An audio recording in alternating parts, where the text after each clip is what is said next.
जी राजा को बता रहे हैं, ये सारी कथा बता रहे हैं राजा को।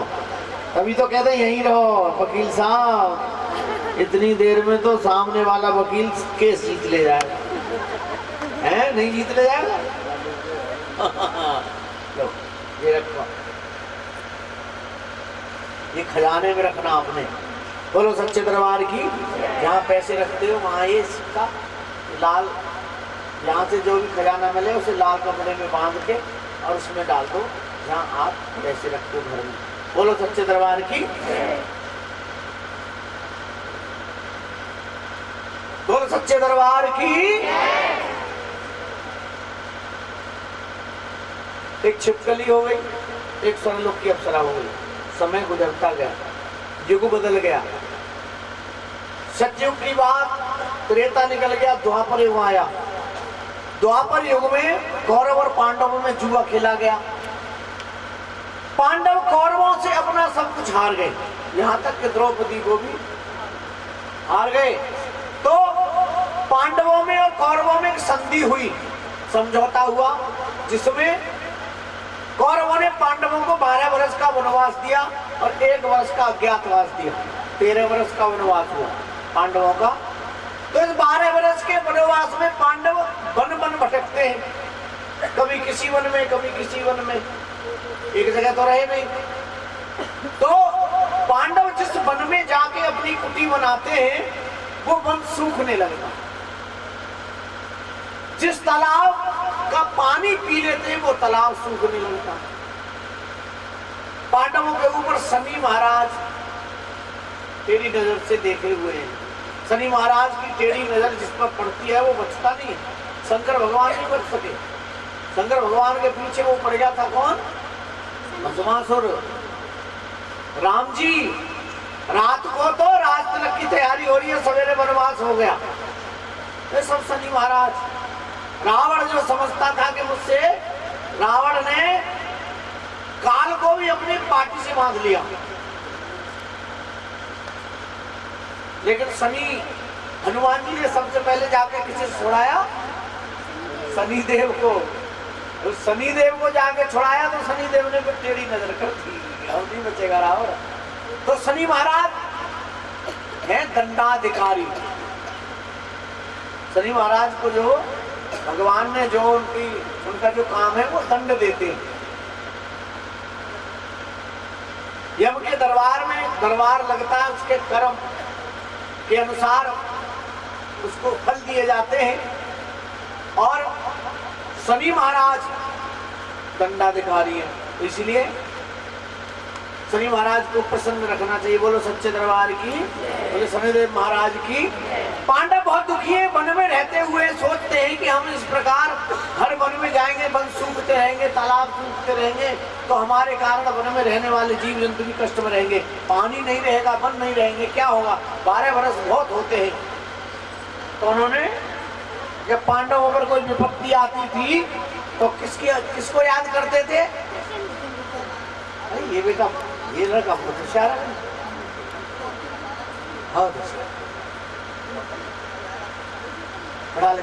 पढ़ा लिखे तो होते हैं, यहाँ संस्कारी है। बोलो सच्चे दरबार की। और कैसे याद करते थे? देखो बहन जी, स्टेशन आ गया तो गाड़ी चली जाएगी आगे, जगते रहो, स्टेशन कभी भी आ सकता है। बोलो सच्चे दरबार की। श्री कृष्ण गोविंद हरे मुरारी, हे नाथ नारायण वासुदेवा। श्री कृष्ण गोविंद हरे मुरारी, हे नाथ नारायण वासुदेवा। बोल वृंदावन बिहारी लाल की। एकदम से ठाकुर जी प्रकट हो गए। कहो मुझे किस लिए बुलाया? युधिष्ठिर महाराज कहने लगे, प्रभु हम जिस वन में रहते हैं वन सूख जाता है, इस तालाब का पानी पीते हैं तालाब सूख जाता है, हमारे कारण वन में रहने वाले जीव जंतु भी कष्ट में हैं। हे नाथ, इस कष्ट का कोई निवारण बताओ। तो कहने लगे, कृष्ण भगवान कहने लगे, इसका निवारण है कि आप एक यज्ञ करो इस वन में, और यज्ञ में सभी देवी देवता ऋषि मुनि गंधर्वों को बुलाओ और सबको भोजन कराओ। तो सभी की 7.5 से मुक्त हो जाओगे। बोलो सच्चे दरबार की। पांडवों ने ऐसा किया। युधिष्ठिर महाराज ने अपने भाइयों को आदेश दिया कि जाओ नगर में जाओ, मेहनत मजदूरी करो, धन इकट्ठा करो, एक यज्ञ करना। धन इकट्ठा किया गया, यज्ञ निर्धारित कर दिया और सभी देवी देवताओं ऋषि मुनियों को सभी को निमंत्रण दिया गया। पांडवों से एक भूल हो गई। एक ऋषि थे जिनका नाम था दुर्वासा ऋषि। दुर्वासा ऋषि को निमंत्रण देना भूल गए। दुर्वासा ऋषि बड़े क्रोधी थे। जरा सी बात पर क्रोध आ जाता था और कमंडल से जल निकाला, स्वाहा। इतने बड़े क्रोधी थे दुर्वासा ऋषि। तो दुर्वासा ऋषि को निमंत्रण देना भूल गए।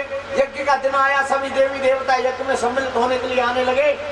दुर्वासा ऋषि को जब पता लगा कि पांडवों के यहाँ यज्ञ है और सबको बुलाया है, लेकिन मुझे नहीं बुलाया, मुझ जैसे तपस्वी ऋषि का अपमान कर दिया, मैं इसका बदला लूंगा, इसका बदला अवश्य लूंगा और मैं पांडवों का यज्ञ सफल नहीं होने दूंगा।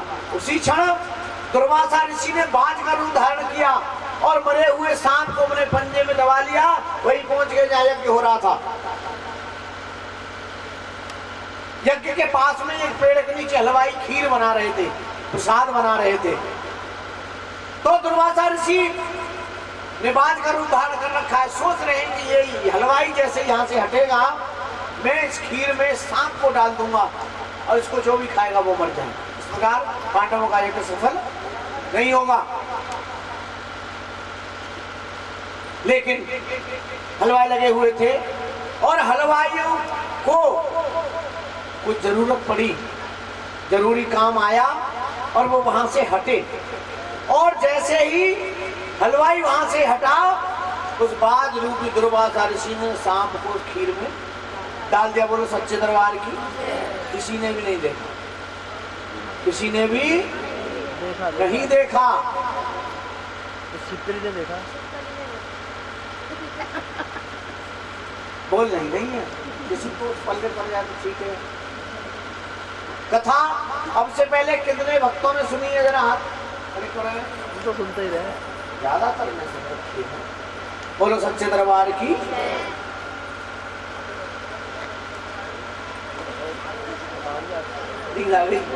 बोलो सच्चे दरबार की।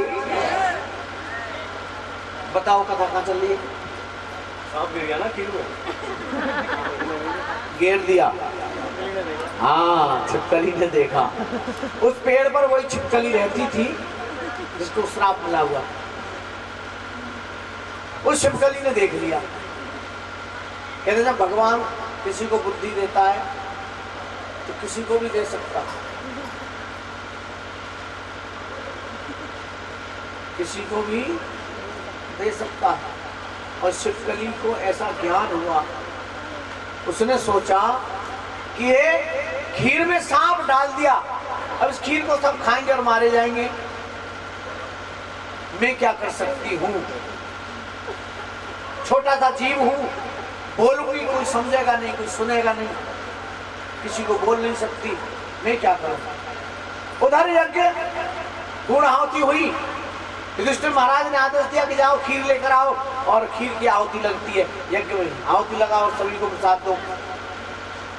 जैसे ही खीर की कढ़ाई को उठाने लगे सेवादार, तो छिपकली ने याद किया, हे प्रभु मुझे सद्बुद्धि दो, मैं क्या करूं, मैं क्या करूं? तभी उसे वो वरदान याद आया जो उसकी बहन ने दिया था कि परोपकार में अपने प्राणों का बलिदान देगी तो छिपकली की होने से मुक्त हो जाएगी। अरे छिपकली, भविष्य में ऐसा अवसर मिले ना मिले, आज तू अपने आप को धन्य कर ले, मुक्त कर ले। जैसे ही सेवादारों ने उस खीर की कढ़ाई को उठाया, छिपकली ने उसमें छलांग। बोलो सच्चे दरबार की। छिपकली को गिरते हुए देख लिया, खीर का कढ़ाई वहीं रख दी और युधिष्ठिर महाराज के पास गए कि प्रभु अनर्थ हो गया, आज खीर में छिपकली कूद गई, सारा प्रसाद विषैला हो गया, अब क्या करें? जैसे ऋषि मुनियों ने सुना तो ऋषि मुनियों को क्रोध आया। कहने लगे देखो भगवान के भोग के लिए खीर बनी, सबको प्रसाद मिलता, इस छिपकली ने नीच कर्म कर दिया। कीड़े मकोड़े खाने वाली नीच योनि, और नीच कर्म कर दिया, इसकी प्रवृत्ति ऐसी है कि ये तो नीच ही रहेगी। बोलो सच्चे दरबार की। युधिष्ठिर महाराज ने कहा कि भाई जो होना था तो हो गया, अब एक गड्ढा खोद के उसमें खीर को पलट दो और दबा दो। इधर उधर फेंक दोगे तो जीव जंतु खा के मर जाएंगे, इसलिए गड्ढे में दबाओ और जो भी सामग्री बची है उसका दोबारा से थोड़ा प्रसाद बनाओ। गड्ढा खोदा गया और उसमें जैसे खीर को पलटने लगे तो उसमें मरे हुए सांप के हड्डियों का पिंजर मिला। छिपकली को सबने देखा, सांप को किसी ने नहीं देखा। सभी बुद्धिमान थे, समझ गए कि देखो इस छिपकली ने इस सांप को इसमें गिरते हुए देख लिया होगा, तो इसने हमारी जान बचाने के लिए अपनी जान दे दी और हमने इसे बुरा भला कह दिया। तो ऋषि मुनियों ने भगवान को याद किया कि हे प्रभु, हम तुम्हारी तपस्या करते हैं और हमारे तप का थोड़ा थोड़ा फल इस छिपकली के नाम करो और इसको मनुष्य योनि। बोलो सच्चे दरबार की। दोनों हाथ उठा के जयकारा बोलना चाहिए। बोलो सच्चे दरबार की। इसको मनुष्य योनि दे दो। ब्राह्मणों ने राजा से कहा कि राजन, ये वही छिपकली है, ऋषि का श्राप लगा तो मृत्यु लोक में आई, मृत्यु लोक में बहन का श्राप लगा तो छिपकली बन गई, और छिपकली परोपकार में अपनी जान दे दी, फिर भी श्राप लगा के नीच ही रहेगी। तो प्रभु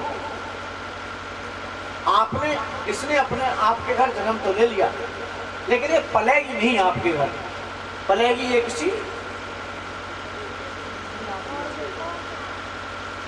अपनी।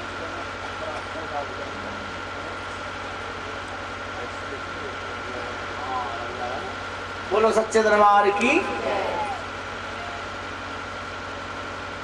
देखो एक बात बताऊं आपको, नीच किसे कहते हैं? नीच योनि किसकी होती है? जो भगवान का भजन नहीं करता हो, जो भगवान को मानता ना हो, पूजा पाठ ना करता हो, मांस खाता हो, मांस खाता हो, उसको नीच योनि बोला जाता है, नीच बोला जाता है। हमारे शास्त्रों में, वेद पुराणों में कहीं भी कोई जाति ऊंची नीची नहीं है। पहली बात तो जाति नहीं है, वर्ण है, वर्ण। और कोई भी वर्ण न नीचा है ना ऊंचा है, समान है, सभी समान है, सबके कार्य अलग अलग हैं। तो वर्ण बोलते हैं उनको। और उसमें लिखा हुआ है शास्त्र में कि सबसे पहला वर्ण है ब्राह्मण, दूसरा वर्ण है क्षत्रिय, तीसरा वर्ण है वैश्य, चौथा वर्ण है शूद्र।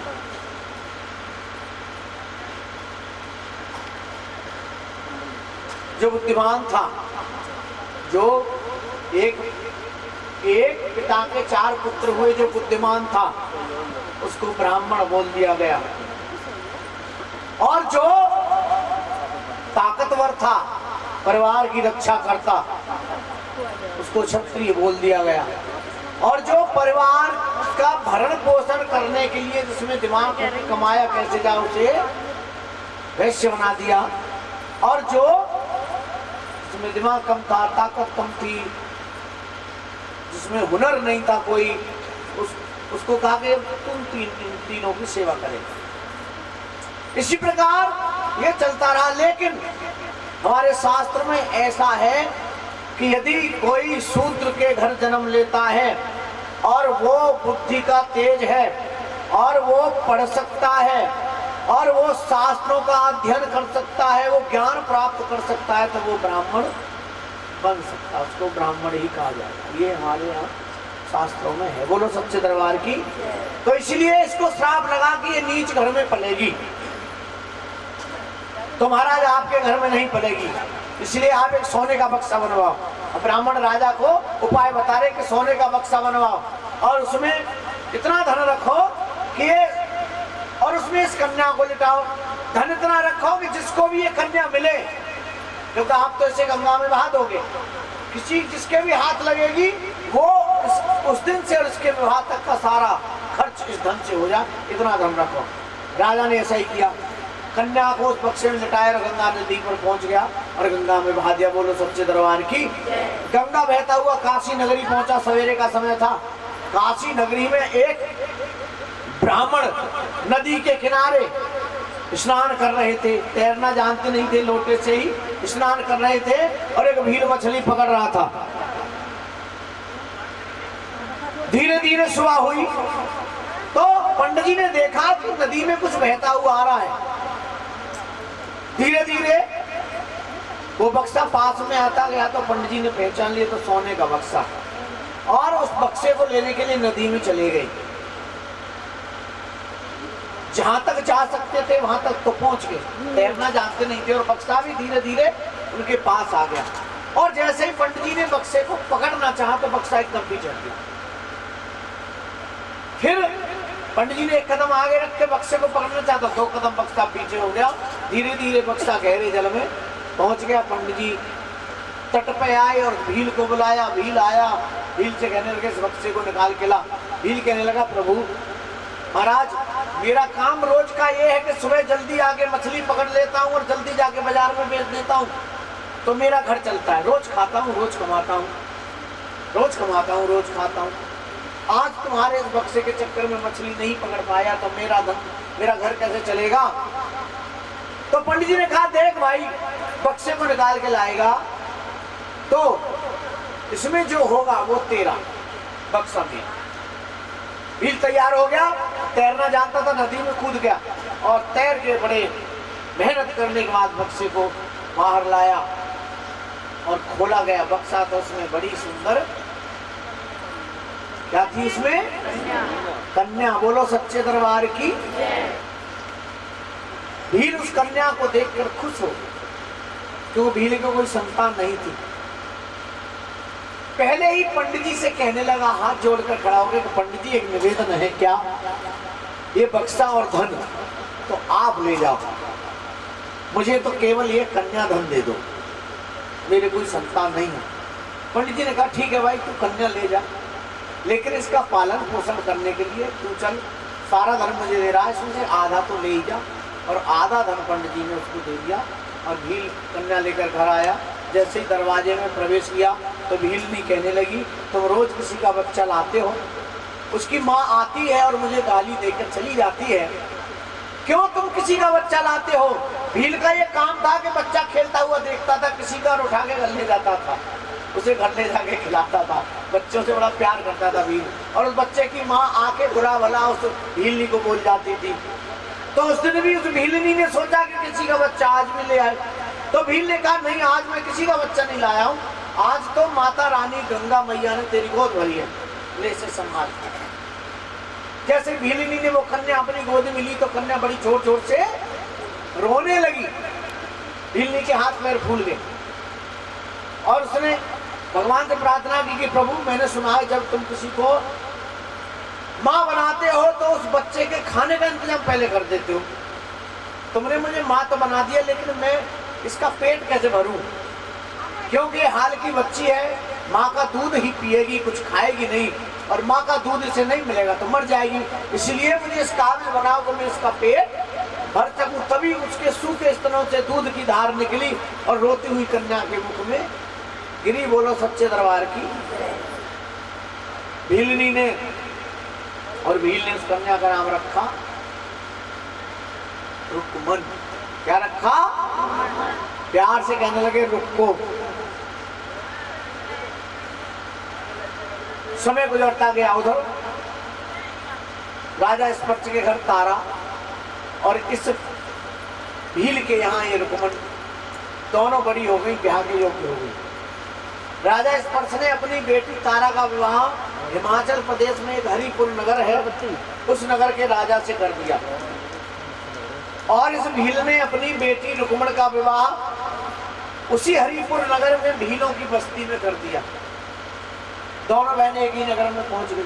संयोग से रुक्मण की सास तारा के मेलों में झाड़ू लगाने जाया करती थी। एक दिन बीमार हो गई तो उसने रुक्मण से कहा कि उस महल में एक कोने में मंदिर बना है, पूरे महल में झाड़ू लगाना, लेकिन उस मंदिर की तरफ मत जाना, उस मंदिर की तरफ मत जाना। ठीक है माता जी, ऐसा कहकर रुक्मण चली गई और झाड़ू लगाना शुरू कर दिया। लेकिन उसका ध्यान उस मंदिर की ओर है कि ऐसा उस मंदिर की तरफ क्या है जो मैं वहां नहीं जा सकती। और धीरे धीरे रुक्मण उस मंदिर पर पहुंच गई। तो उस मंदिर में एक महिला बैठी है, छोटा सा मंदिर है, और उस मंदिर में वो महिला बैठी है हूबहू रुक्मण जैसी है। दोनों बहनें एक जैसी थी, बिल्कुल एक जैसी, रंग रूप सब। तो पहले रुक्मण ने तारा को देखा, तारा बैठी बैठी मंदिर में बैठी थी तारा। रुक्मण ने तारा को देखा तो रुक्मण चकित रह गई कि ये कौन है, मेरे जैसी है हूबहू। और तारा ने रुक्मण को देखा, तारा ने रुक्मण को देखते ही पहचान लिया कि ये तो मेरी बहन है, और उठी और दौड़ के रुक्मण को गले लगा लिया। लेकिन रुक्मण क्योंकि एक मेहतरानी है और वो महारानी है, तो रुक्मण डर गई, थर थर कांपने लगी और कहने लगी, सोचने लगी कि इसलिए मेरी सास ने मना किया था इस मंदिर की तरफ मत जाना, और मैं इस मंदिर की तरफ आ गई और महारानी है, ये कौन है पता नहीं, इसने मुझे गले लगा लिया, मेहतरानी को गले लगा लिया। यदि राजा ने देख लिया तो मुझे मृत्युदंड मिलेगा, मुझे मार दिया जाएगा। इसलिए मेरी सास ने मना किया, लेकिन मैं नहीं मानी। तो वो कांप रही थी। तारा कहने लगी, डर मत, चिंता मत कर, तू नहीं जानती तू कौन है, लेकिन मैं जानती हूँ, हम दोनों बहनें, जन्म जन्मों से दोनों बहनें, इस जन्म में भी बहनें, लेकिन बहन तेरे कर्म ऐसे थे कि तू यहाँ है, और मेरे कर्म ऐसे थे कि मैं यहाँ हूँ। बोलो सच्चे दरबार की। अच्छा आप ये बताइए कि उस मंदिर में ऐसा क्या था जहां तारा के अलावा कोई दूसरा नहीं जा सकता था? किसको पता? हाथ उठाए, खजाना मिलेगा जो बता देगा। हाँ जी, क्योंकि उस मंदिर में जो मूर्ति थी माता रानी की, नहीं काली माता की नहीं, माता रानी की, वैष्णो माता की पुजारन थी वो। तो उसमें जो मूर्ति थी, सुनो ध्यान से, अब उसमें जो मूर्ति थी वो तारा से बात करती थी, जैसे माँ और बेटी बात करती है ना, और रोज मूर्ति बात करती थी तारा से, कोई और ना सुन ले, इसलिए वहां कोई परिंदा भी भटकता नहीं। इसने बुलाई थी माता रानी ने, तभी तो चली गई, और तारा ने उसे गले लगा लिया। तारा ने पूछा, तेरे घर में कौन कौन है? तो रुक्मण ने कहा, मैं हूं, मेरी सास और मेरे पति, कोई बच्चा नहीं है। तो तारा ने कहा, धीरज रख, यदि तेरे नसीब में बच्चा होगा तो अवश्य हो जाएगा, क्यों चिंता करती है? और इस प्रकार तारा, रुक्मण तारा के महलों में झाड़ू लगा के घर आ गई। समय गुजरता गया। रुक्मण ने तारा से कहा कि बहन, तुमने कहा मैं तुम्हारी बहन हूं, मैं तो मान लूंगी, चलो मान लेती हूं, लेकिन न तो राजा मानेगा, न मेरी सास मानेगी, न मेरा पति मानेगा, ये प्रजा मानेगी, कोई नहीं मान सकता। इसलिए हमारे तुम्हारे रास्ते अलग हैं, हमें अपने हाल पर छोड़ दीजिए। और रुक्मण घर आ गई। शाम को एक दिन बाजार से लौट रही थी, रास्ते में एक मंदिर पड़ता था, और मंदिर में उस दिन ऐसा क्या था कि भजन कीर्तन हो रहा था, रोज होता था। देखो तारा भी, रुक्मणी रोज वहां से जाती थी, लेकिन उस दिन पता नहीं क्या रुक्मण को हुआ, और वहां जाके मंदिर की सीढ़ी पर भजन को सुनते हुए बैठ गई। क्या भजन हो रहा था?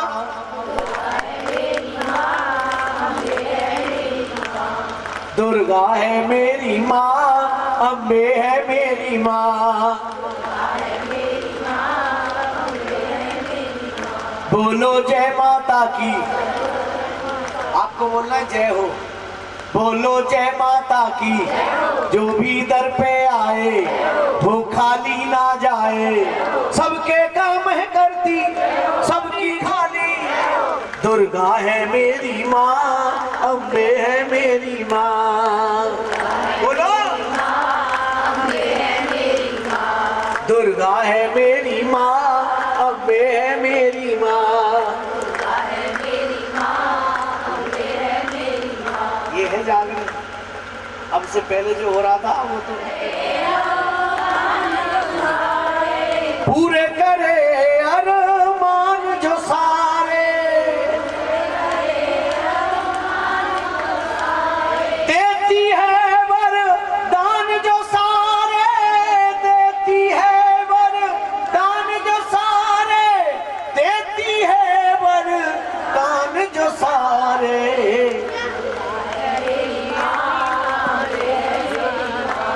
दुर्गा है मेरी माँ, सारे जग को खेल खिलाए,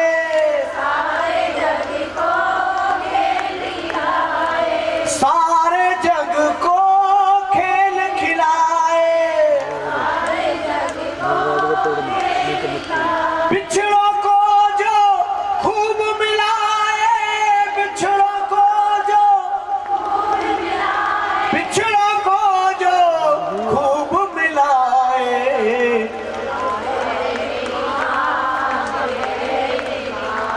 दुर्गा है मेरी माँ, बोलो सच्चे दरबार की। इस प्रकार समुद्र में कीर्तन हो रहा था और रुक्मण के कानों में ढाक मजीरे ढोलक की आवाज हुई। मंदिर की सीढ़ियों पर बैठ गई और सुनने लगी। सुनते सुनते समाधि में लीन हो गई। समाधि में लीन मतलब जिसको तन का ध्यान ना हो, और सीढ़ी पर बैठ गई। आधी रात हो गई। सभी भक्तगण मंदिर में से प्रसाद लेकर अपने अपने घर चले गए कीर्तन बंद करने के बाद। अंत में जब पंडित जी ने मंदिर के पट बंद करे और जब वो चलने लगे, देखा कि मंदिर की सीढ़ी पर कोई महिला बैठी है और रुक्मण बैठी थी। पंडित जी जोर से चिल्लाए और उसको जगाया, क्योंकि वो समाधि में लीन थी, उसे ध्यान नहीं था, कोई सुध नहीं थी। तो वो भड़बड़ा के उठी, कहने लगी मैं कौन हूँ, कहाँ हूँ, कैसे हूँ। तो पंडित जी ने कहा मैं नहीं जानता तू कौन है, लेकिन तू मंदिर की सीढ़ी पर बैठी है, आधी रात हो गई है, क्यों आई यहाँ? क्या घर से लड़के आई है? क्या घर से लड़के आई है जो यहाँ आधी रात को मंदिर की सीढ़ी पे बैठी है? पहले ऐसा ही होता था। जब घर में लड़ाई हो जाती थी, पहले देखो इतने अच्छे लोग होते थे, इतने शर्मदार, इतने मर्यादावान लोग होते थे कि अपनी बेटी से बोलते थे कि बेटी आज हमने तेरे हाथ पीले कर दिए, आज तू अपनी ससुराल जा रही है। जब बेटी को मिलान कर दी हो, ऐसी है ना। हाँ, और लड़ाई भी हो जाती थी, सुनोक होती थी हर परिवार में। तो वो क्या करती थी, 1 घंटे के लिए 2 घंटे के लिए, जब तक घर में गुस्सा शांत हो, मंदिर पे जाके, मंदिर होता था सहारा, मंदिर पे जाके बैठ जाया करते थे। और अब कहाँ जाते हैं?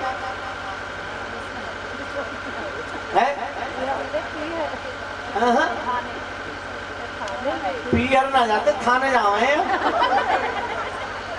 पियर वाले भी थाने में आ जाए।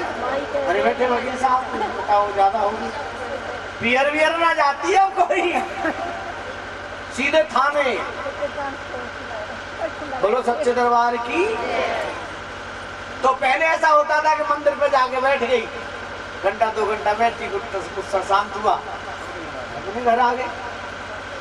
तो पंडित जी ने कहा कि घर से लड़के आई है? कि ना पंडित जी, लड़के ना आई, मैं तो शाम को यहाँ से जा रही थी और इस मंदिर में पता नहीं क्या हो रहा था, जो मेरे कानों को इतना अच्छा लगा, मैं यहाँ बैठ गई। उसके बाद मुझे होश नहीं रहा क्या हो रहा था मंदिर में। पंडित जी ने कहा महामाई का गुणगान हो रहा था, इससे क्या होता है कि महामाई प्रसन्न होती है। प्रसन्न होती है तो मुंह मांगा वरदान देती है।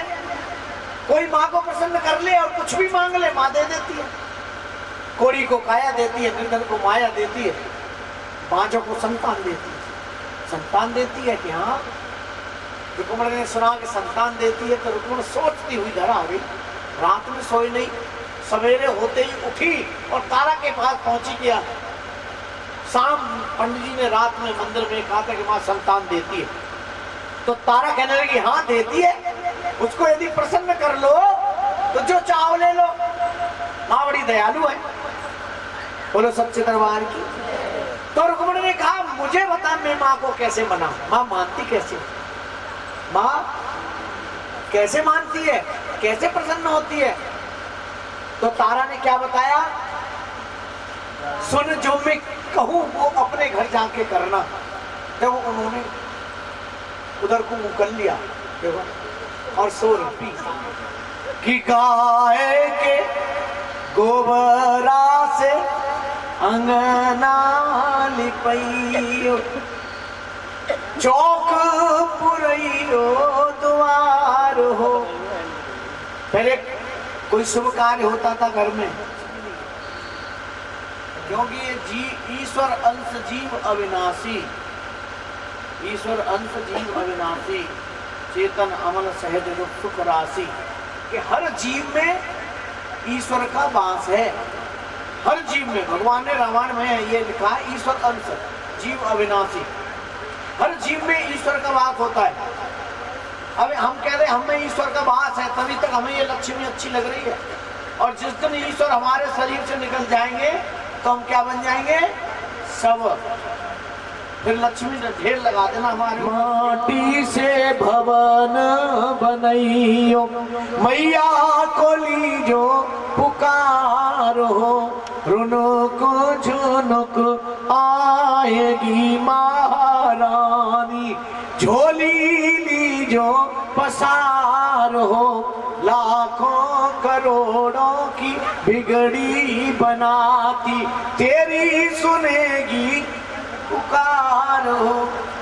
तो कहा कि अपने घर को गाय के गोबर से लीप लेना और घर की दीवार पर मिट्टी से एक भवन बना लेना और आसन लगाकर बैठ जाना और माता रानी से कहना कि हे माँ तुम मेरी गोद भर दो, तो मैं तुम्हारा कीर्तन करवाऊंगी, जागरण करवाऊंगी, कंजका जमाऊंगी, मंदिर में घंटा चढ़ाऊंगी या 11 किलो का भंडारा करूंगी।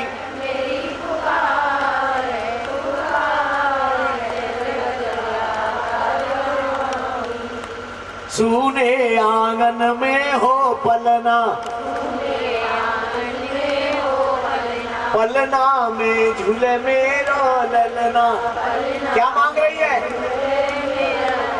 गूंजे घर में किलकार किलकार, तेरा जगराता करवाऊंगी, भैया सुन ले मेरी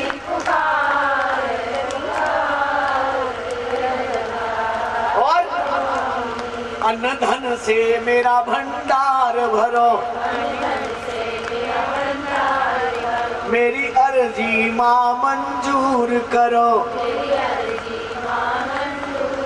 वो मेरा सुखी रहे परिवार परिवार, तेरा जगराता करवा। जगराते के नाम से बहुत खुश होती है, जगराते के नाम से बहुत पसंद होती है। और जैसे ही उसने कहा कि जगराता करवाऊंगी, माँ ने एकदम से लपट लिया और 10वें महीने में उसको पुत्र पैदा हुआ। बोलो सच्चे दरबार की। अब उसका बेटा 5 वर्ष का हो गया, लेकिन जागरण भूल गई। माता रानी नहीं भूली, माता रानी ने लांगुरिया को आदेश दिया कि जाओ उसे याद दिलाओ। तो लांगुरिया का याद दिलाने का तरीका अलग है कुछ।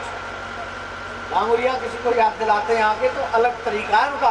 लांगुरिया ने उसके बेटे को अपनी छांव में ले लिया और उसको माता निकल आई। माता निकल आई, जब किसी बच्चे को माता निकलती है तो अपने आप दूसरे तीसरे दिन धारा लेकर सही हो जाती है। उसमें बुखार आता है जो किसी भी गोली से नहीं उतरता और दाने दाने होते हैं शरीर पे। लेकिन 15 दिन हो गए इसका बुखार नहीं उतर रहा। राज्य में जो भी वैद्य हकीम थे, वैद्य हकीम सबको बुलाया, लेकिन किसी के बस में नहीं था। बच्चा का बोल बंद हो गया, आंखों से दिखाई नहीं देता, आंख नहीं खोल रहा, न खाता है न पीता है और खाट में पड़ा। 15 दिन हो गए। रुक्मण बहुत परेशान है, दौड़ती हुई तारा के पास गई। तारा ने रुक्मण से कहा, क्यों आई है?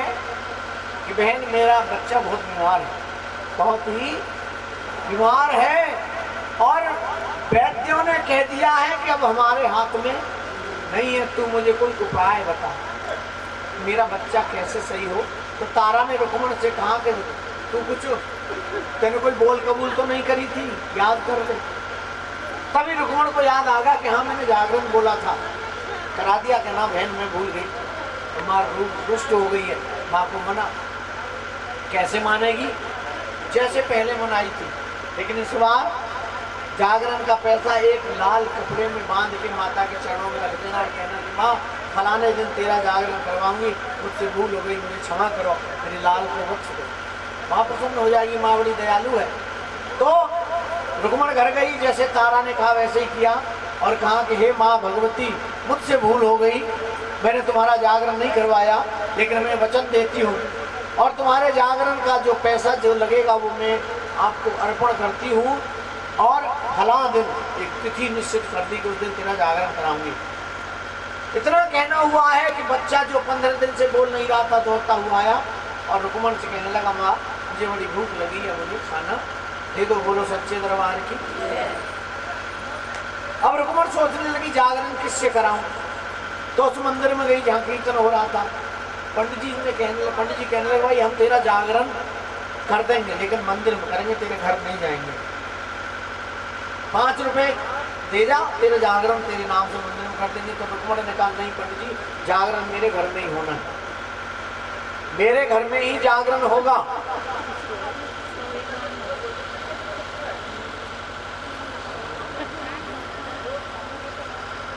बोलो सच्चे दरबार की। जागरण मेरे घर में होना है, मैंने बोला है घर में होगा तो घर में होगा। तो पंडित जी ने कहा, देख भाई हम शूद्रों के घर जागरण करने नहीं जाते हैं, हमारी मंडली की जो मालिक है, जो अध्यक्ष है, वो है महारानी तारा। यदि महारानी तारा तेरे घर जागरण में आई तो हम भी आ जाएंगे। बोलो सच्चे दरबार की। और रुक्मण दौड़ती हुई तारा के पास गई, तारा से कहने लगी, बहन तुम मेरे घर जागरण में आओगी तो जागरण होगा, नहीं तो नहीं होगा, आओगी? तारा ने कहा, तू मुझे बुलाएगी तो जरूर आऊंगी।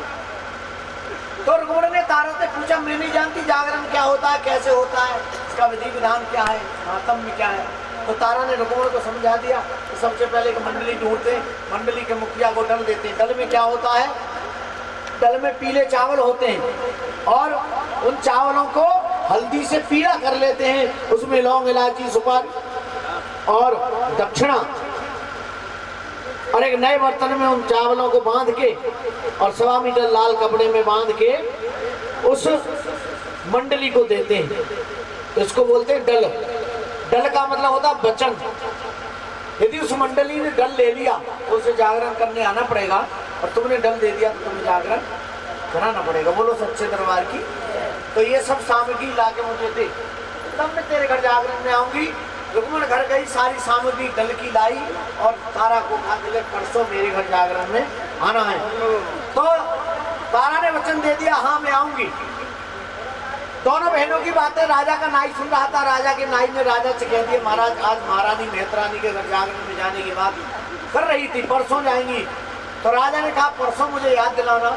वो परसों आ गई और सवेरे सवेरे नाई आकर राजा से कहने लगा, महाराज आज महारानी जाएगी, रोक लेना। तो राजा ने उस नाई से पूछा कि भाई मैं सो गया, यदि नींद आ गई तो मैं रानी को कैसे रोकूंगा? कि महाराज नींद में नहीं आने दूंगा। कैसे नहीं आने देगा? कि महाराज मेरे पास एक उपाय है, लेकिन मैं जब करूंगा जब तुम मुझे वचन दे दोगे, तुम क्रोध नहीं करोगे, मुझे कोई दंड नहीं दोगे। मेरे पास उपाय है, मैं उस उपाय को करूंगा तो आप क्रोध नहीं करोगे, मुझको कोई दंड नहीं दोगे। राजा ने कहा, मुझे मंजूर है कि दिखाओ अपना हाथ। हाथ आगे किया राजा ने और नाई ने उस तरह निकाला और कन की उंगली, जो सबसे छोटी उंगली, उसको ऐसे छीन दिया और उसमें नमक मिर्च भर के पट्टी बांधी कि महाराज अब आपको नींद। तो कैसा राजा को पागल बनाया, वचन ले लिया राजा से पहले, और राजा भी बातों में आ गया। अब राजा को नींद नहीं आ रही है, राजा महल में टहल रहे। उधर शाम होने लगी। तारा को रुक्मणी के घर जागरण में जाना है। उसे पता है कि राजा जाने नहीं देगा। कैसे जाऊंगी? हल्की हल्की शाम होने लगी। भीषण गर्मी पड़ रही है, भीषण गर्मी, भादों का महीना है। और तारा ने माँ को याद किया कि माँ आज मैं उसके गरीब के घर जागरण में नहीं गई तो उसकी हंसी हो जाएगी और तुम्हारा नाम बदनाम हो जाएगा, इसलिए कुछ चमत्कार करो। तभी ठंडी ठंडी हवा चलने लगी, फुहार पड़ने लगी, फुहार बारिश की बूंदें पड़ने लगी और जो गर्मी थी वो शांत हो गई और शीतल हवा चलने लगी। तो राजा को नींद, उंगली कट रही है फिर भी राजा सो गया। रानी ने मौका पाया, देखा द्वारपाल बाहर खड़े हैं और महल में गई। महल के रोशनदान में साड़ी बांध के महल के बाहर कूद गई और दौड़ गई तारा रुक्मणी के घर। बोलो सच्चे दरबार की। थोड़ी दूर पहुंची थी कि राजा की आंख खुल जाती है। राजा ने देखा रानी गई, राजा भी उसी साड़ी के सहारे कूद के रानी के पीछे पीछे दौड़ पड़ा। रानी आगे आगे दौड़ती हुई जा रही है और वो हल्की हल्की बूंद पड़ रही थी, वो भीषण वर्षा होने लगी। जो ठंडी ठंडी हवा चल रही थी उसने आंधी का रूप धारण कर लिया। तूफानी रात में बिजली चमक रही है, बादल गरज रहा है और भयंकर बारिश में आगे आगे महारानी तारा और पीछे पीछे राजा। रास्ते में रानी को दिखाई दिया कि दो व्यक्ति आ रहे हैं। रानी सोचने लगी कि इतनी रात में कोई शरीफ व्यक्ति तो घूमेगा नहीं, ऐसे मौसम में कोई चोर होगा। उसने पहले से ही सोचा कि यदि मैं रुक गई, इन्होंने मुझे रोक लिया तो मेरा समय खराब हो जाएगा, इसलिए अपने पैर की पायल उसने तोड़ ली दौड़ते दौड़ते और चोरों की तरफ फेंक दी। चोरों ने लालच में पायल पकड़ ली और अंधे हो गए। चोरों ने हाथ में जैसे पायल ली तो वो उन्हें दिखना बंद हो गया। पायल छोड़ दी तो फिर दिखने लगा। पायल पकड़ ली फिर अंधे हुए। पीछे से एकदम राजा आ जाता है, बिजली चमकती है, आसमान से बिजली चमकती है, एकदम उजाला होता है और राजा को वो पायल दिख जाती है। राजा ने पहचान ली कि पायल तो रानी की है। उनसे पायल ली और पूछा रानी किधर गई है। बताया चोरों ने महाराज इधर गई है और राजा उसी दिशा में दौड़ पड़ा। पहले जागरण जो हुआ करते थे फिर नियम होता था, नियम कि एक समय होता था, उस समय के भीतर जो भक्त जागरण में आ गया और दरवाजा बंद हो गया, फिर न कोई जाता था बाहर न कोई भीतर आता था। ये नियम होते थे जागरण के समय का। और बंद कमरे में जागरण हुआ करते थे। भद्रकाली के जागरण होते थे, भेंट चढ़ती थी। अब देखूंगा मैं, वहाँ बैठ जाओ कुछ जाओ। तो महारानी तारा रुक्मणी के घर पहुंची ठीक समय पे और जैसे ही रुक्मणी के घर में प्रवेश किया दरवाजा बंद हो गया और राजा पहुंचा तो दरवाजा बंद है। राजा नहीं गया, उसने किवाड़ की जो दरार होती है उसमें से भीतर का नजारा देखने लगा। बोलो सच्चे दरबार की। और भीतर जागरण चल रहा था, रुक्मणी के बेटे का जागरण चल रहा था। बोलो सच्चे दरबार की। और क्या कैसे जागरण चल रहा था? बोले सच्चे दरबार की। कि दरबार में शेरा वाली के दुख दर्द मिटाए जाते हैं दरबार में। बोलो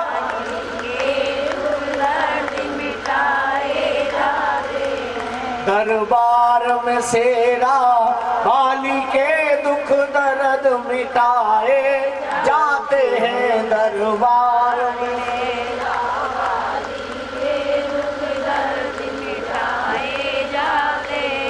दरबार में शेरा वाली के दुख दर्द मिटाए जाते हैं। दरबार में शेरा वाली के दुख दर्द मिटाए जाते हैं। किस्मत के और किस्मत के सताए लोग यहाँ सीने से लगाए जाते हैं, किस्मत के सताए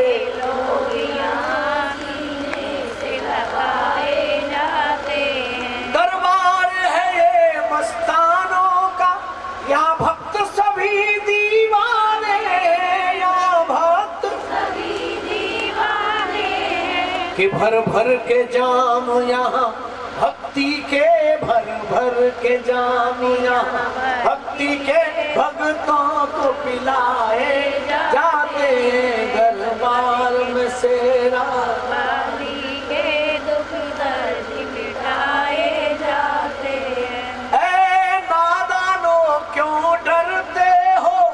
इस दर पे शीश झुकाने से, इस दर पे शीश झुकाने से अनजानो इस दर पर तो है अनजानो, इस दर पर तो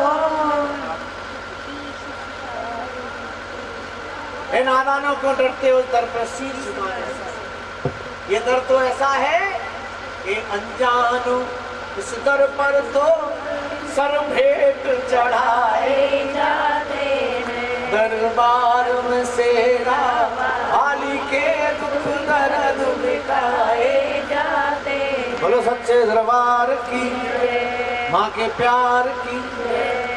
इस तरह से रुक्मण का जागरण चल रहा था, हो रही थी, अरदास होने लगी। रुक्मण के जागरण की अरदास, जागरण होता है तो अरदास होती है, और रुक्मण के घर जागरण है उसके बेटे के उपलक्ष्य में तो अरदास होती है। यहाँ एक अरदास ऐसी होती है जो रुक्मण के जागरण की अरदास होती है, जो बोली नहीं जाती, किसी को दिखाई नहीं जाती। जिनकी इच्छा होती है वो कराते हैं, जिनकी इच्छा है वो न कराएं। ये जागरण में अरदास, रुक्मण की अरदास बच्चे के नाम से होती है, क्योंकि उसके बच्चे के उपलक्ष्य में ही जागरण हो रहा था। तो जिसकी इच्छा हो अपने बच्चों का नाम लेके, जो इच्छा हो अपनी जगह से उठेंगे, बंद मुट्ठी में दरबार में जाके चढ़ाएंगे और माँ से प्रार्थना करेंगे कि हमारे बच्चों पर हमेशा दया रखना, अपनी छत्र छाया रखना। जिन्हें करानी 2 मिनट का समय है, मात्र केवल 2 मिनट जिन्हें करानी। आरती हो गई, प्रसाद बंटने लगा। सुनना, रुक्मण के जागरण में प्रसाद क्या बटा और क्यों बटा? कि जब रुक्मण ने तारा से जागरण के बारे में पूछा था, विधि विधान के बारे में पूछा था, तो तारा ने सब बात बताई, लेकिन प्रसाद नहीं बताया क्या बनेगा। न रुक्मण ने पूछा, दोनों ही भूल गए, और जो खाती थी रोज वही प्रसाद बना लिया, वही प्रसाद में बंटने लगा। और धीरे धीरे वो प्रसाद बंटते हुए तारा के पास आया। तारा ने अपना पल्लू आगे कर दिया और उसमें प्रसाद लेके गांठ लगा ली। तारा ने प्रसाद लेने से पहले आंखें बंद कर ली। पल्लू में गांठ लगा के तारा ने फिर हाथ आगे कर दिया कि लाओ प्रसाद, अब मैं इसे खाऊंगी। मैंने जो प्रसाद लिया है वो मैंने अपने राजा का और अपने बेटे का लिया है, अब इस प्रसाद को मैं खाऊंगी। और तारा ने आंखें बंद करे हुए प्रसाद लिया और खा लिया। बाहर से राजा किवाड़ की दरार में तो देखा, सभी प्रसाद लेकर चले गए। सबसे लास्ट में रुक्मणी के घर में से तारा निकली और राजा ने निकलते ही तारा का हाथ पकड़ लिया। रुको महारानी, आज तुमने पाप किया है, आज तुमने अपराध कर दिया, बिना हमारी आज्ञा के आई गई जागरण में। दूसरा अपराध, तुम एक शूद्र के घर जागरण में आई हो, मेहतरानी के घर। और तीसरा अपराध, तुमने आज मांस खा लिया प्रसाद में। रानी कहने लगी, राजन बिना आज्ञा के आई हूँ, वो अपराध है मेरा, जो सजा देनी हो देना, लेकिन तुम कहते हो मैंने मांस का प्रसाद खाया, तो ये नहीं हो सकता, ये नहीं हो सकता। माँ मेरी वैष्णवी है, इसके दरबार में तो मांस का प्रसाद नहीं बन सकता। बोलो सच्चे दरबार की। राजा को बड़ा क्रोध आया। राजा ने कहा मैंने अपनी आंखों से देखा तेरी झोली में क्या है। और जैसे ही झोली में हाथ मारा गांठ खुल गई, जमीन पर गिरा तो बोला मिश्री बादाम नक्का छारे पंचमेवा बोलो सच्चे दरबार की। उसी दिन से उसको बांटे का प्रसाद नाम दिया गया और तारा रानी की कथा में वो प्रसाद बटने लगा पंचमेवा का। तो ये प्रसाद आपके पास आएगा, अपने स्थान पर बैठे रहे। और जिस प्रकार तारा ने लिया आंखें बंद करके, उसी प्रकार पल्लू में लेना है, गांठ लगा लेनी है और घर जाके सभी परिवार मिलकर थोड़ा थोड़ा सही तब खाएंगे। और प्रसाद ले लो, खाओ। राजा रानी से कहने लगा रानी सुनो, हाँ जी ध्यान देना, बड़े ध्यान देने वाली बात है। तो राजा ने रानी से कहा कि रानी तुम जो है जादू जानती हो, जादू तुम जादू जानती हो, जादू करके चमत्कार कर देती हो और जो भोले भाले लोग हैं वो तुम्हारे इस झांसे में आ जाते हैं, फंस जाते हैं और तुम जादू कर देती हो और कहती हो हम माता रानी के भक्त हैं। आज के बाद ये नहीं चलेगा, आज के बाद तुम जागरण में नहीं जाओगी। क्यों कि तुमने पायल में जादू कर दिया तो चोर अंधे हो गए थे और आज तुमने मांस के। रानी ने कहा नहीं राजन, मैं जादू नहीं जानती, ये तो माँ का आशीर्वाद है, माँ की कृपा है, माँ जो करती है वही होता है, मैं कुछ नहीं करती। अब मैं बांट दूंगा, कन्या को हो गया। यहीं से बांटना शुरू करो सभी को। प्रसाद में ध्यान रखना, वो अपने आप मिल जाएगा, लेकिन कान इधर रखना। बोलो सच्चे दरबार की, बोले सच्चे दरबार की। ऐसे बांटना कि कोई रह ना जाए, प्रसाद भी बचे ना। क्या ठीक है जी। हाँ, बोलो सच्चे दरबार की। तो राजा ने कहा यदि तुम्हारी माँ सच्ची है और तुम सच्ची हो तो मुझे माँ का दर्शन कराओ। रानी कहने लगे नहीं राजन, दर्शन माँ के इच्छा के ऊपर है। माँ की इच्छा हो तो क्षण भर में हो जाए और इच्छा ना हो तो ना हो। तो राजा ने कहा कि तुम जादू जानती हो, फिर ये स्वीकार करो और नहीं मुझे दर्शन कराओ। तो रानी ने कहा हाँ मैं दर्शन कराऊंगी। तो रानी ने देखा कि राजा हट पकड़ गया, अब मानेगा नहीं। तो रानी ने कहा मैं दर्शन कराऊंगी, लेकिन उसके लिए तुम्हें एक बलि देनी पड़ेगी, जिसको तुम सबसे ज्यादा प्यार करते हो। किसको करते हो? अपने बेटे को करते हो। राजा सबसे ज्यादा प्यार अपने बेटे को करता था और घोड़े को करता था। तुम दोनों को काट के भोग बनाओगे, उस भोग को खाने के लिए मैं माँ को बुलाऊंगी, तब माँ आएगी। रानी ने सोचा कि राजा ऐसा कर नहीं सकता, राजा अपने बेटे को नहीं काट सकता। तो राजा भी हटका पक्का था, बोला मुझे मंजूर है, मुझे काट दो। राजा ने दिल का पत्थर रखा, अपने घोड़े और बेटे को काट के तारा से कहा ले मैंने भोग बना दिया, अब बुला अपनी माँ को। बोलो सच्चे दरबार की। तो तारा माँ को याद करने लगी, माँ अब आ जाओ, आज तुम ना आई तो ये जमाना मुझे नहीं छोड़ेगा, ये राजा मुझे मार देगा। मुझे अपना मरने का कोई गम नहीं है, मुझे गम इस बात का है कि आज के बाद तुम नहीं आई तो ये दुनिया आपका नाम नहीं लेगी। बोलो सच्चे दरबार की। तो एकदम से माँ प्रकट हुई, कहा भक्तों मुझे क्यों याद किया? तो तारा कहने लगी कि माँ ये राजा तेरे दर्शन का दीवाना था, तेरा दर्शन पाने के लिए इसने अपने पुत्र और अपने घोड़े को काट दिया, अब इसको भोग स्वीकार करो। तो माँ कहने लगी मैं भोग स्वीकार नहीं करूंगी। क्यों? क्योंकि तुमने एक थाल लगाया है, अपने दो थाल तो लगाए नहीं। पहले मैं माँ हूँ, जगत माँ, जगत जननी। माँ पहले अपनी औलाद को खिलाती है तब खाती है, तो तुम अपने थाल लगाओ, दो थाल लगा गए। अब माँ आप स्वीकार करो कि नहीं राजा पहले तू खा। तो राजा ने हाथ कांप रहे राजा के और पहला ही निवाला उसने से दिया और जैसे ही खाने के लिए मुंह की तरफ लाया तो उसको उस निवाले में अपने बेटे की छोटी उंगली दिखाई दी जाती है। राजा फूट फूट के बेटे को याद करके रोने लगा। बोलो सच्चे दरबार की। तारा रानी से बुरा भला कहने लगा, दुष्टनी तारा तूने पाप करा दिया, आज एक पिता से पुत्र को कटवा दिया, उसे खिला रही है, तू कैसी माँ है, तू कैसी माँ है। ऐसा कहते हुए राजा ने रानी की तरफ देखा तो रानी के चेहरे में कोई दुख, कोई शिकन नहीं थी। राजा समझ गया कि रानी कोई साधारण स्त्री नहीं है, ये तो कोई दिव्य है जो मुझे माँ का दर्शन कराने के लिए आई है। राजा सब समझ गया। कब ना पड़े, हाँ ठीक है, समझदार है मुझे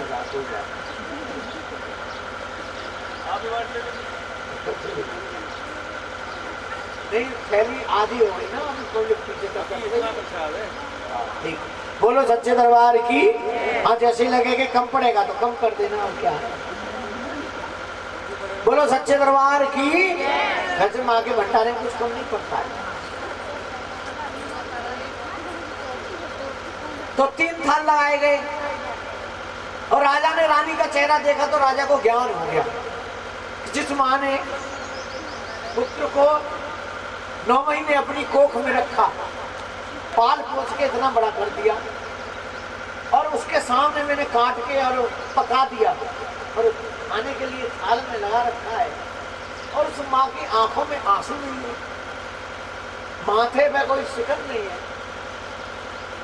कोई दुख का भाव नहीं है, ऐसे बैठी है कोई मूर्ति बैठी हो, तो ये कोई साधारण स्त्री नहीं हो सकती।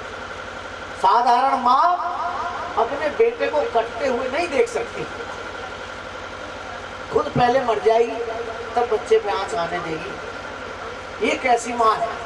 राजा को ज्ञान हो गया ये कोई साधारण स्त्री है ही नहीं, साधारण स्त्री ऐसा नहीं देख सकती है, ये कोई दिव्य है, ये तो कोई दिव्य है जो माँ ने भेजी है मुझे माँ का दर्शन कराने के लिए।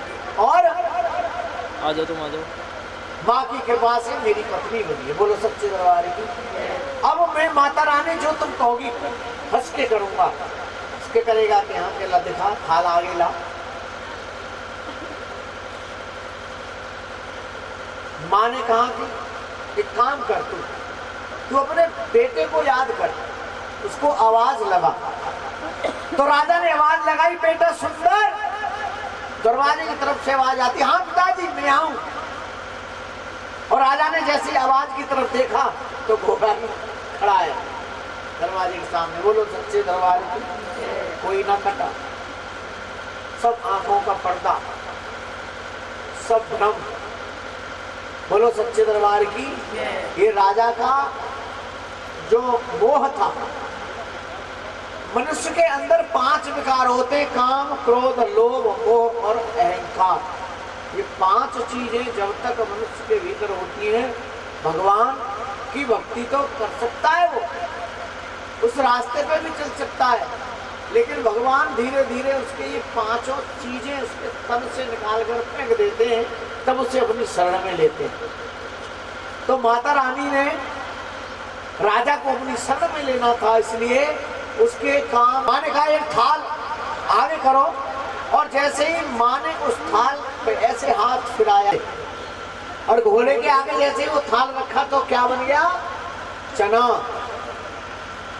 घोड़े को क्या पसंद होता है? चना। तो चना बन गया। माँ ने दूध और माता रानी ने राजा को वरदान दिया। माँ प्रसन्न हुई, कहने लगी माँ कहने लगी भक्तों में तुम्हारी भक्ति से प्रसन्न हूँ, वरदान मांगो।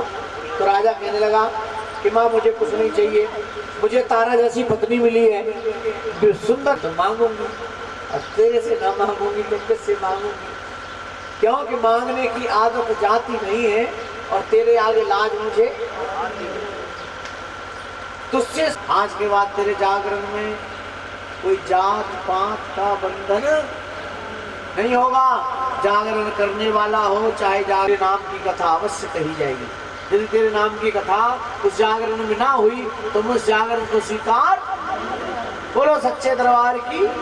ऐसा कह के मां पर ध्यान हो गई। राजा ने रानी ने कहा कि रानी हम तुम्हें पत्नी के रूप में पाकर धन्य हो गए। यदि 7 जन्म भी हमें पुरुष के मिले तो हमारी पत्नी 7 जन्मों में तुम ही बनो। बोलो सच्चे दरबार की। रानी कहने लगी राजन इच्छा तो अपनी भी यही है कि जब भी इस धरती पर आऊं और स्त्री बनूं तो तुम्हारी ही पत्नी बनूं। राजा ने उसी क्षण अपने वस्त्र उतार दिए, सब गेरुए वस्त्र पहने और संन्यास ले लिया। राजपाट सब छोड़ के वन में चला। जाऊंगी बोलो सच्चे दरबार की। इस प्रकार से तारा रानी की कथा संपूर्ण होती है। तारा रानी की कथा विश्राम लेती है। बोले सच्चे दरबार की। हे माए मेरी सच्चियां जोता वाली माता, हे बाबा क्षेत्रपाल भैरव तेरी सदा ही जय। हे वीर लांगोलिया ठाकुर तेरी। बोले सच्चे दरबार की। सभी भक्त अरे आरती लगा, जय अम्बे गौरी वाली लगा।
राधे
अपने विभान वाली माता तेरी सदाई जय करा झंडे वाली विदा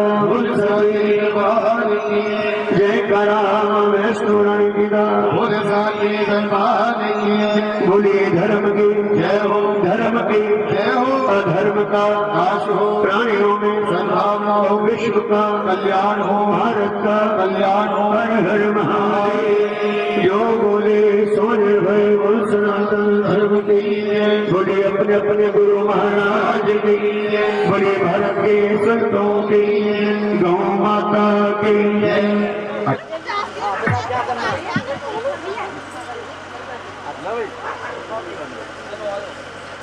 हलवे का प्रसाद, हलवे चने का प्रसाद मिला जी।